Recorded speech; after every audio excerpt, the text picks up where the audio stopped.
sawsawan. And it's a Filipino vinegar dipping sauce that usually is used in barbecue. I've got a white onion here. This is a sweet onion. You can use a red onion if you'd like. And I'm just going to kind of dice this thinly. So we're going to end up taking our sliced onion, we're going to throw it in our bowl. And just like all sauces, what's going to end up happening is we need this to actually set for a while for these flavors to fuse, or I should say infuse. If you serve it immediately, it's not going to have the flavor that you're going to be looking for. So I've got garlic here. I'm going to get one more. And it seems like a lot, because ordinarily it would be. But what we're going to do is we're going to take this and we're going to end up kind of dicing this up a little bit.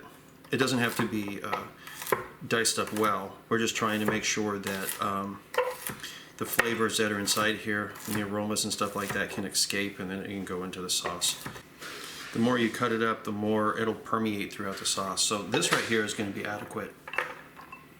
Now, one of the things about this sauce is it's a spicy sauce. So I went down to the Filipino store here locally, and I got some peppers that we're going to end up throwing in here. And these are Thai chilies, and these guys are spicy. Make no mistake about it, these guys are spicy. But just like the garlic, we just need to kind of dice this up enough that we can extract the flavor out of it.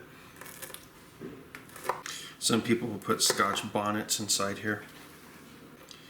The only difference really between the red and the green is one of them had more time to mature, because the green will turn red eventually. Now, just because you buy a certain chili and it's supposed to be hot, it doesn't necessarily mean that it's going to be hot, because depending on how it was grown and everything like that can change the heat levels. So a lot of times it's a good idea to actually take one, take a bite. My goodness gracious, that's hot. These are way hotter than a habanero. That little bite that I took was overwhelmingly strong. And I'm glad I did that, because if not, this would be entirely too strong for anybody to eat. It's just way too strong. So I'm not going to be putting nearly as many of these in here as I ordinarily would, because my God, that was strong. Oh my God. I've had scorpion peppers before, and what I just experienced, man, oh Lord. It's still eating a hole in the back of my throat. This is kosher salt. I'm going to be throwing a little bit inside here. Something like that. Some black pepper. It's probably good. I'm going to put a little bit of crushed red chili flake inside here as well. And then I'm going to be putting 2 cups of vinegar. And this right here is sugar cane vinegar. And when you go to the Asian supermarket, you can find different types of vinegar. This is regular table sugar. And that should be good. And before we mix this all together, we're going to end up putting a little soy sauce in it. Now, instead of using just a normal soy sauce, I'm going to end up using this huli huli. And we just have to put something like that inside there. We don't need a lot. I'm also going to put just a little bit of a regular soy sauce too. Like that. Not too much. You can pretty much add almost anything that you want to this. If you want to add green pepper, you can. If you want to add tomato, you can. If you want to add ginger to this, you can. Right? It's really up to you. But now that we've got that inside here, we can go ahead and we can mix it up.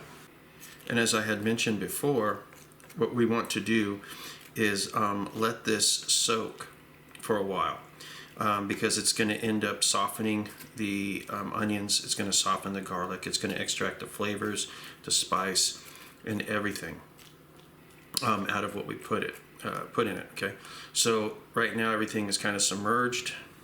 That's good to go. And what we can do is now is just cover this with saran wrap and put it in the refrigerator for a day or so. And then after a day or so, it's going to look different. It's going to taste different. It's going to smell different, and it's going to be the dipping sauce of your dreams. So after a couple of days, guys, after the stuff sits in the vinegar for a while, is when all of those flavors are going to infuse, and it's going to mellow out, and it's going to taste and smell completely different. And then what I did is I just took it and I put it inside a Vlasic pickle jar, and then this is where it's going to be sitting in, because it's vinegar based. It's going to last for a long time in the refrigerator. Or of course you can throw it in something like this too. Anyway, this guy right here has got a burn to it that lingers because of the type of chilies that I'm using, which were the Thai chilies. Okay, so it doesn't have a strong chili flavor, but it's got that capsaicin. But if you want to have a stronger chili flavor, you can use something different like jalapeno or something along those lines to change that. But to each their own. This is actually really good. Give it a shot. Dip some chicken in this or some beef. You're good to go, guys. There you go. Until next time, talk to you later.